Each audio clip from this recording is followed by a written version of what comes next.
नाजरीन, welcome back. मैं बात कर रहा था रवांडा के हवाले से कि जो ये नया कानून पास किया था बरतानिया हुकूमत ने कि जो लोग असाइलम गैर कानूनी आएंगे और असाइलम क्लेम करेंगे सियासी पनाह, तो उन लोगों को जो है ये रवांडा जो है वहाँ पे वापस भेजेंगे।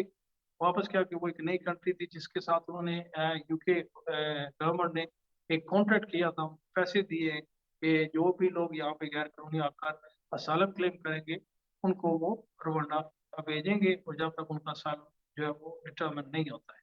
ऑब्वियसली क्लियरली ये बड़ी अजीब सी बात थी कि वो लोग आ रहे हैं यूके में, जिनकी जिंदगी को खतरा था, तो आगे से यूके वाले जो हैं उनको ऐसे एक थर्ड वर्ल्ड कंट्री में भेज रहे हैं जिनका अपना भी ह्यूमन राइट्स का जो रिकॉर्ड है वो एक्चुअली पोल ही है। तो ये बात फिर चैलेंज होगी कि ये कानून ह्यूमन राइट्स के जो रूल्स एंड रेगुलेशन हैं उनके खिलाफ है। तो अनफॉर्चुनेटली हाई कोर्ट ने इस केस को सुना और उन्होंने कहा कि नहीं, ये जो कानून पास किया गया है बरतानिया ने, ये सही है।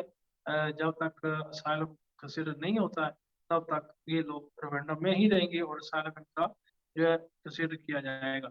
उसमें सिर्फ अच्छी बात ये थी कि अदालत में जाने की, क्योंकि पहले रूल ये था कि जैसे ही आप क्लेम करेंगे कि आपको पकड़ कर जो है नेक्स्ट फ्लाइट पे वो रवांडा भेज देंगे। आपके पास कोई राइट ऑफ अपील नहीं है, कोई जुडिशल रिव्यू का अपॉर्चुनिटी नहीं है। तो आप किसी किस्म का कोई भी उनके जो सेक्रेटरी ऑफ स्टेट का जो फैसला होगा उसको चैलेंज करने का कोई भी ऐसा लीगल रास्ता नहीं था। क्योंकि जब अदालत का जब फैसला आया तो अदालत ने वाज़ह तौर पे कहा कि जब भी ऐसी सिचुएशन आती है, आप फैसला करते हैं, तो जो अभी असाइलम सीकर होगा उसके जो सर्कमस्टेंसेस हैं उनको आपको देखना पड़ेगा। ऑब्वियसली क्लियरली कुछ ऐसी कंट्रीज हैं जहाँ से लोग आते हैं, जैसे यूक्रेन हो गया, अफगानिस्तान हो गया, तो वहाँ तो जेन्युइन प्रॉब्लम है लोगों को। और क्लियरली पूरी दुनिया को इस चीज़ का इल्म है कि वहाँ पे जो लोग हैं उन पे ह्यूमन राइट्स की वायलेशन हो रही है, उन पे जान खतरे में। तो वो लोग अब वहाँ से भागकर आ रहे हैं। तो उनका अगर वो केस क्लेम करते हैं, क्लियरली जो भी लोग एंटर होते हैं ऐसे लोग, वो सही तरीके से तो मुल्क में एंटर हो ही नहीं सकते, क्योंकि उनके अपने मुल्क में ना तो कोई एम्बेसी मौजूद है, ना ही उनके अपना मुल्क कोई पासपोर्ट जारी कर रहा है। तो वो लीगल तरीके से उनका आने की तो सवाल ही नहीं पैदा होता।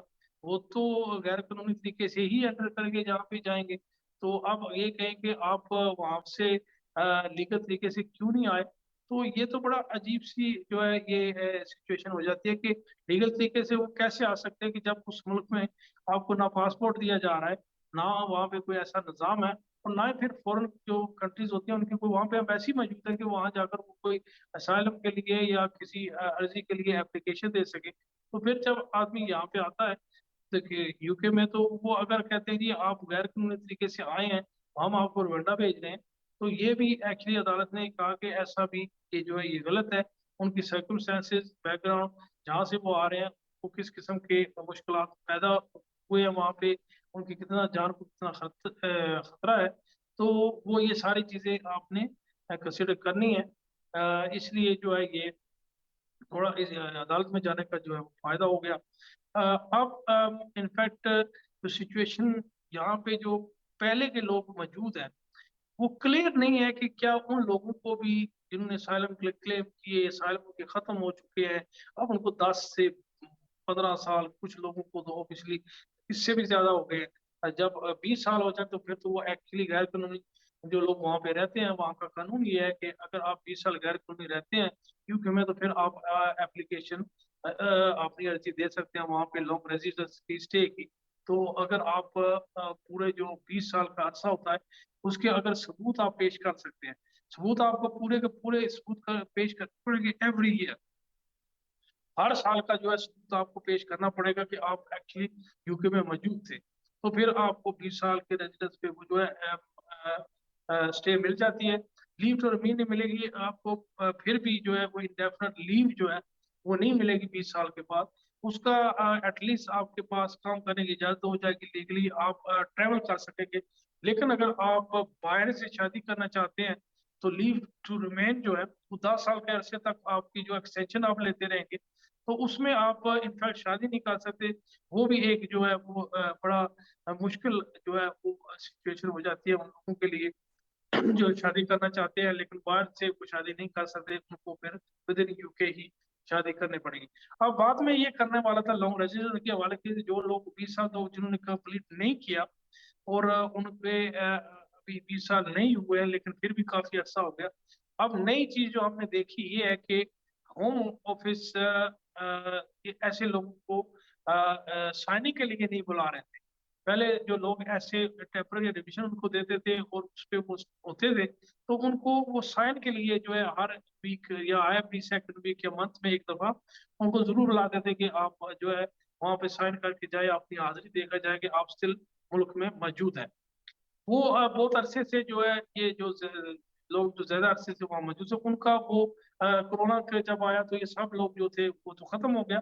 लेकिन कोरोना के बाद जो है लॉन्ग रेजिडेंस के जो लोग वहाँ पुराने लोग रह रहे थे उनको दोबारा इन्होंने साइनिंग पे नहीं लगाया। लेकिन इस साल जब ये फैसला चैलेंज हुआ और उसके बाद फिर जब फैसला आया है हाई कोर्ट का कि हुकूमत का जो ये law and rule and regulation उन्होंने पास किया है वो सही है और वो लोगों को रिवर्टा भेज सकते हैं। अब आहिस्ता आहिस्ता जो है ये जो पुराने लोग हैं हमारे पास जो क्लाइंट हैं उनको वो आहिस्ता आहिस्ता साइनिंग पे दोबारा लगा रहे हैं। और एक सिचुएशन ऐसी भी है जहाँ पे एक हमारा क्लाइंट जो वो साइनिंग के लिए गया तो वहाँ पे जो पाकिस्तानी एम्बेसी के लोग थे उनको उन्होंने वहाँ पे बुलाया हुआ था और उन्होंने उनके सारे डिटेल लिए। और अब एक सिचुएशन ये है कि जब वो नेक्स्ट टाइम जाएगा तो मोस्ट लाइकली पाकिस्तानी एम्बेसी उसको पासपोर्ट जो है वो जारी कर देगा। तो उसमें खतरा ये है कि ये अगर आपको वहां पे बैठा देते हैं तो नेक्स्ट फ्लाइट जो रवांडा जा रही है पॉसिबल है कि ये आपको वहाँ जो रवांडा भेज दें। लेकिन अब ये सिचुएशन बड़ी अजीब सी है क्योंकि उन लोगों को वहाँ पे बहुत सारा अरसा हो चुका है। आइडियली इनको तो जो रवांडा भेजने वाला पॉलिसी थी वो उन लोगों के लिए थी जो नए लोग आ रहे थे, नए आ रहे थे, गैर कानूनी और असाइलम क्लेम कर रहे थे, उनके लिए मेनली ये पॉलिसी बनी थी।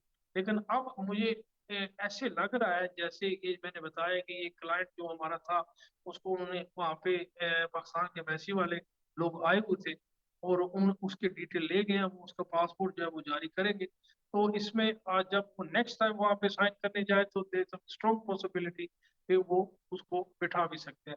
लेकिन ये रीजनली बरतानिया हुकूमत का जो कानून पास किया था उसमें ये नहीं आता है। लेकिन क्योंकि ये कानून ऐसा था कि इसमें कोई डिफाइन किस्म का वो, नहीं था कि किन लोगों को ये रवाना भेजेंगे। तो अब पॉसिबल है कि ये पुराने जो लोग वहाँ पे बैठे हुए हैं उनको भी रवांडा ये भेजने की कोशिश करें। जैसे मैंने कहा कि इसमें अब ज्यादा राइट ऑफ अपील वगैरह भी नहीं है। सर्कमस्टेंसेस भी जो पुराने लोग वहाँ पे बैठे हैं उनकी सर्कमस्टेंसेस तो ऐसी नहीं है कि वो असाइलम तो उनका अगर क्लेम या खत्म हो चुका है या असाइलम के वो हकदार ही नहीं थे, उनको असाइलम का इशू ही नहीं था। तो उन लोगों के लिए तो अब ये बहुत सारा जो है इशू बन गया। मेरी इस वक्त पर्सनल जो है एडवाइस इन लोगों को यही है कि अगर आपने कोई केस नहीं डाला हुआ, बेशक आपके 20 साल पूरे नहीं हुए, तो आप स्टिल जो है केस डाल दें। जो भी सबूत आपके पास मौजूद है वहाँ के रहने के वो साथ लगाएं। और फिर इसके एक तो ये फायदा होगा कि अगर वो आप साइनिंग पे हैं तो जब तक आपका एप्लीकेशन कंसिडर हो रहा है वो आपको डिटेन नहीं करेंगे, वो आपको भेजेंगे नहीं रवांडा। और दूसरा इसका फायदा ये है कि अगर वो रिफ्यूज कर देते हैं तो इसमें फिर कोई ह्यूमन राइट्स का एप्लीकेशन होता है, इसमें राइट ऑफ अपील होती है। और राइट ऑफ अपील में जो है इस वक्त जो ट्राइब्यूनल्स हैं वो काफी बिजी हैं। वो तकरीबन जो है आपकी हियरिंग आते आते भी साल का अरसा हो जाता है। तो अगर आप ऑब्वियसली जब तक आपकी हियरिंग जो है वो पेंडिंग पड़ी हुई है फिर भी ये आपको रिवेंडा नहीं भेज सकते। वो भी आपकी एक सेफ्टी हो जाएगी। अगर जब हियरिंग आती है तो अल्लाह ना करे कि वो आपको के खिलाफ जाता है फैसला, तो फिर भी उसके बाद दो राइट्स ऑफ अपील मजीद मजीद जो है अपर ट्राइब्यूनल में परमिशन के लिए आपको अवेलेबल है। और उसमें भी क्योंकि बहुत सारा बैकलॉग है कोरोना की वजह से और बहुत सारे केस जो है वो नए जो है सालन के भी आ चुके हैं। तो उसके लिए बैकलॉग होने की वजह से उस पर भी बहुत सारा टाइम लग जाता है। तो कुल मिलाकर आपको पॉसिबल है कि जब आप एप्लीकेशन करें उसके बाद दो तीन जो अपीलें हैं वो एग्जॉस्ट करने के बाद आपको वेरी इजीली जो है 2 साल का अरसा मिनिमम, आई आई थिंक 2 साल का अरसा आपको मिल जाता है। अगर आपके 18 साल थे तो आप तो बाय दैट 2 साल आपको मिलते हैं, तो आपके 20 साल तो मुकम्मल हो जाएंगे एट द एंड, फिर आपको लोग रेजिडेंस का एप्लीकेशन डाल सकते हैं।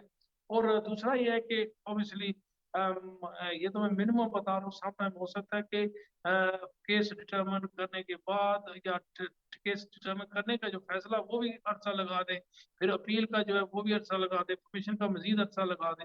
तो उसमें भी आपको जो है बहुत सारा टाइम मिल जाएगा। उसकी इन दैट बिटवीन आप कोई और भी अपना एप्लीकेशन डाल सकते हैं। या फिर अगर आपको समझते हैं कि आपके पास कोई ऐसा ऑप्शन अवेलेबल नहीं है, तो वहां से फिर आप यूरोप पे भी जा सकते हैं। मुख्तलिफ यूरोपियन कंट्री जो है उन्होंने जो है वो रूल्स रेगुलेशन ओपन किया हुआ है, अपनी इमिग्रेशन ओपन की हुई है। पुर्तगाल में भी बहुत आसानी है, स्पेन में भी है, और अब इटली वाले जो है आई थिंक 25 मार्च को वो भी जो है वो जो है वीजा ऑफर कर रहे हैं। ऑनलाइन सिस्टम वो बना रहे हैं जिसमें आप जाना है, जाकर आपने डिटेल डालते हैं, आपके एक्सपीरियंस डालनी है, और वहाँ पे जो है शॉर्टेज जो उनकी मुल्क में है उसके लिए उन्होंने ये नया एक प्रोसीजर शुरू किया है। तो पॉसिबल है कि उसमें आपको वो भी टाइम मिल सके, या आप ऑल्टरनेटिव जो है ऑप्शन अवेलेबल है वो आप इस्तेमाल कर सकते हैं, rather than going to Rwanda. क्योंकि रवांडा जाकर आप टोटली स्टक हो जाएंगे वहां पे। तो फिर आपको सीधा जो अपने मुल्क है वहाँ वो बेहतर है रवांडा से, क्योंकि वहाँ तो ऑलमोस्ट एक कैंप है जिसमें वो आपको ठहराएंगे। तो आपकी मूवमेंट भी बड़ी लिमिटेड होगी, तो उसका तो आपको किसी किस्म का कोई फायदा नहीं बल्कि टोटल नुकसान है।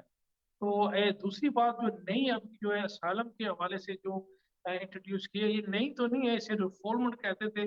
पहले जब आप असylum लेते थे, आप अगर यूरोप के किसी भी मुल्क के थ्रू आते थे, तो फिर उसे रिफॉर्ममेंट कहते थे कि आपने तो भागे हुए हैं, अपनी जान के लिए अपना मुल्क छोड़ा है। तो जब आप फ्रांस में आ गए, जर्मनी में आ गए, और जर्मनी से फिर आप यूके में आने का आपका क्या जवाब बनता है, क्योंकि आपने असाइलम लेनी थी। ये फर्स्ट सेफ हेवन कंट्री जो थी आपको, वो तो जर्मनी आपको मिल गया, वहां पे तो असाइलम आप क्लेम कर सकते, वहां पे आपको तो खतरा नहीं था। तो आपने वहां पे असाइलम क्यों नहीं लिया, आप यूके क्यों चले आए? तो ये रिफॉर्मर का जो पहले रूल होता था, ये दोबारा इन्होंने इंट्रोड्यूस कर दिया है कि ज्यादातर जो असाइलम सीकर हैं वो इनफैक्ट यूरोप के रास्ते से एंटर होते हैं यूके। तो अब इनकी कोशिश ये है कि उन लोगों को वापस जिस कंट्री से वो आए हैं यूरोपियन कंट्री पे, वहां जाए, उनका सालम वहां पे जाकर जो है वो कंसिडर हो। तो इसमें भी ऑब्वियसली बहुत सारे इशू होते हैं, क्योंकि पहले जब ये फॉर्मल का रूल रेगुलेशन होता था, सबसे पहले तो इनको जिस मुल्क को में इनने सालम सीकर को भेजना है, वो मुल्क जो है ना एक्सेप्ट उन्हें करना पड़ता था रिस्पॉन्सिबिलिटी कि हम इनको लेंगे। अगर वो ये इजाजत इन राइटिंग इनको नहीं देते कि आप इन्हें भेज दें, हम इनको जो इनका सालम कंसिडर करेंगे, तो फिर बेसिकली इनको भेजना मुश्किल हो जाता था। आई थिंक सेम इशू जो है अब भी आएगा, क्योंकि एक दफा उनके जुरिस्डिक्शन से बाहर चले गए हैं। तो इनफैक्ट वो तो कोशिश यही करेंगे कि बेहतर है जहाँ पे वो बैठे हुए हैं, जिस कंट्री में पहुंच चुके हैं, वही कंट्री उनका जो है सालम जो है उसको कंसिडर करें। तो ये भी इनको, ऑल्दो ये रूल तो इन्होंने दोबारा इंट्रोड्यूस कर दिया है, लेकिन इसका इनको कोई खासा फायदा नहीं होगा। पहले एक दफा ऐसे भी हुआ था कि आयरलैंड में जो है बहुत सारे केसेस यूरोपियन के हवाले से जो है वो गैर कानूनी लोग जाकर वहां पे डाल सकते थे। तो एक रश, एक गांव जो है वो हो गया, जितने भी गैर कानूनी लोग थे इंग्लैंड में, वो सब के सब जो है आयरलैंड चले गए। आयरलैंड ने पहले तो 6 माह का जो है वो उन्होंने यूरोपियन रूल एंड रेगुलेशन के मुताबिक जो है वो रेजिडेंस परमिट जो कार्ड था वो इशू कर दिया, क्योंकि उस पे उन्होंने कोई खासी जो है डॉक्यूमेंट चेक नहीं की, ना ही ओरिजिनल डॉक्यूमेंट उन्होंने चेक किए। उन्होंने जैसे भी केस डाला, जो भी पेपर साथ लगाए 2 नंबर के, तो वो आपको मिल गया रेजिडेंस कार्ड 6 माह का। लेकिन 6 माह के बाद जब वो एक्सटेंशन उन्होंने करनी थी रेजिडेंस का जो है परमिट के लिए, तो फिर उन्होंने जो है वो जो भी डॉक्यूमेंट जो दिए गए थे उनको उन्होंने वेरीफाई करना शुरू कर दिया।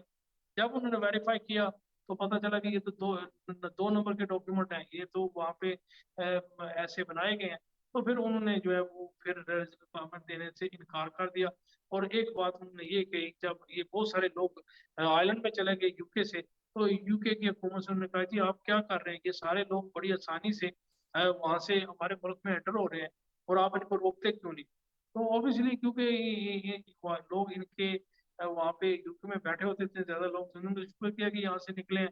तो फिर इन वो आयरलैंड ने कहा कि अगर ये आ गए यहाँ पे तो आप ऐसा करें कि क्योंकि आपके पास इनका बायोडाटा ऑलरेडी मौजूद है, तो आप आए अपने वहाँ पे से जो ऑफिसर्स हैं इमिग्रेशन, वो हमारे यहाँ पे आकर काम करें, हमारी मदद करें।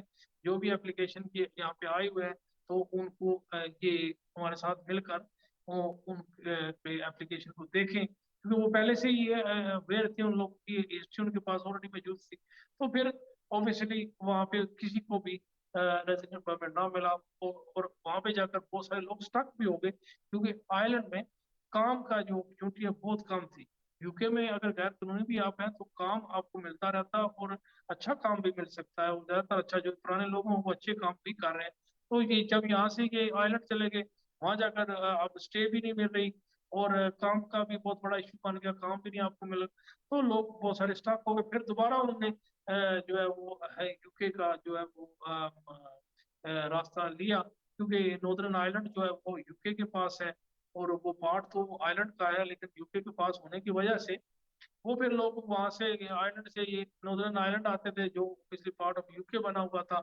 वहाँ वहाँ का कोई बॉर्डर में खासी चेकिंग नहीं होती है नॉर्दर्न आयरलैंड की और आयरलैंड की।